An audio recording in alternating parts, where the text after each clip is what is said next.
I was at my parents' house and I was riding one of their mopeds. I turned a corner really fast and there was a squirrel sitting in the middle of the road. So in order for me to avoid hitting the squirrel, I made this huge right turn and I crashed into a tree. And I hit in such a way that I had to have the tendons on my right hand surgically reattached to the bone. So the day of the surgery comes, and I have never had a surgery before. So as they started to give me the anesthesia through my veins, I could feel it going through my body, up through my arms, into my shoulders, down through my neck, and then my chest, and then to my heart. In the very second that it hit my heart stopped. So the very second that I shut my eyes and died, I opened up my eyes and I was standing in the most beautiful, perfect marble building that I could ever imagine. And as far down as you could see, you couldn't see an end to this corridor. On the left-hand side were these beautiful, ornate doorways or tunnels that looked like they had been cut out of the marble. To the very right of those doorways, about 4 feet, there were these tables, and they each had 4 benches around the table so people could sit at each end of the table. During this whole process, there was somebody who was standing next to me, who was talking to me in my left ear. I never saw this person, but throughout my whole near-death experience, it was a guy who was standing next to me telling me what I was seeing and what I was looking at. He told me this was an orientation center.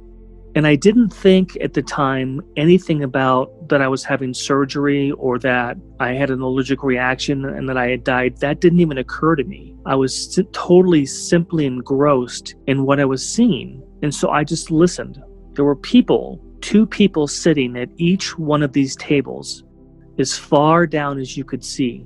My guide told me to walk over and look inside the first tunnel. Inside the tunnel, I could see stars, and I could see planets, and I could see galaxies. It was absolutely a magical experience. That is a tunnel that people come through when they die. My guide then said, look up to your left and look at the next doorway.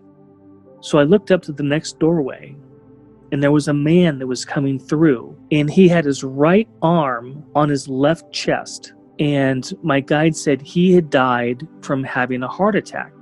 He looked very dazed. He looked very confused about what was going on. So the woman that was right in front of his doorway stood up. She walked over and she took his hands in hers. And she walked over and she sat him down across from her at this table.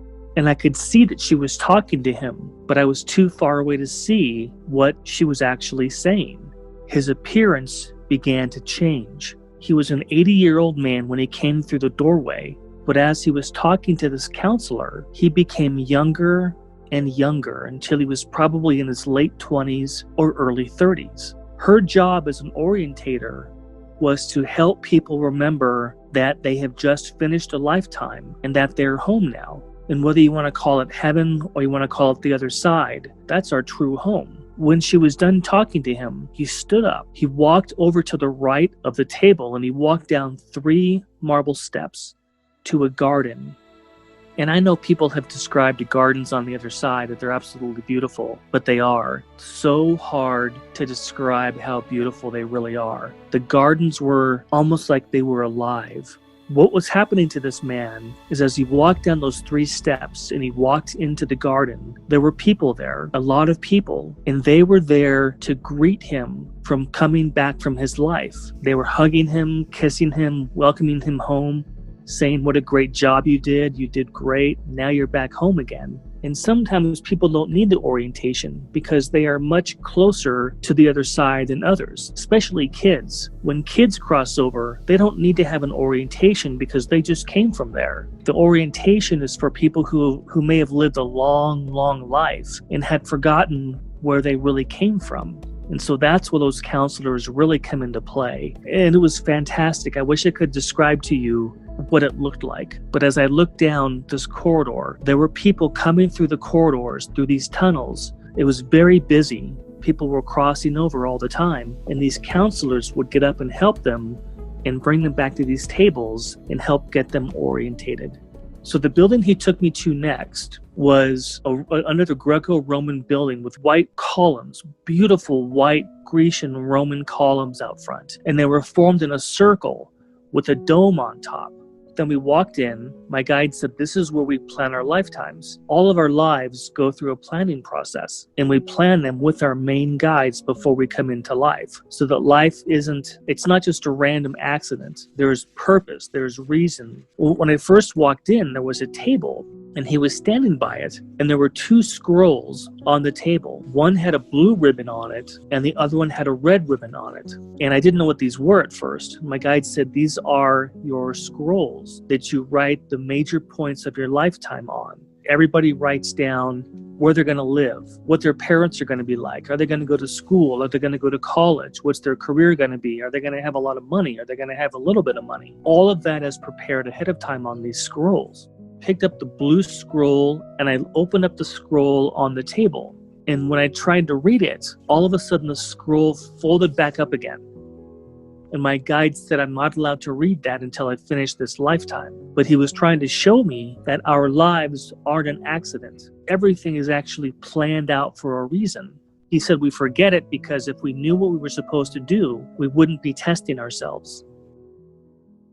He took me to a meadow, beautiful flowing mountains or hills. And all of a sudden, I saw animals come jumping down that hill. And he said, every one of these animals that you've ever loved, or that anybody has ever loved, is on the other side. As I was standing there, I could see 2 of my dogs, and I could see 2 of my cats running down the hill.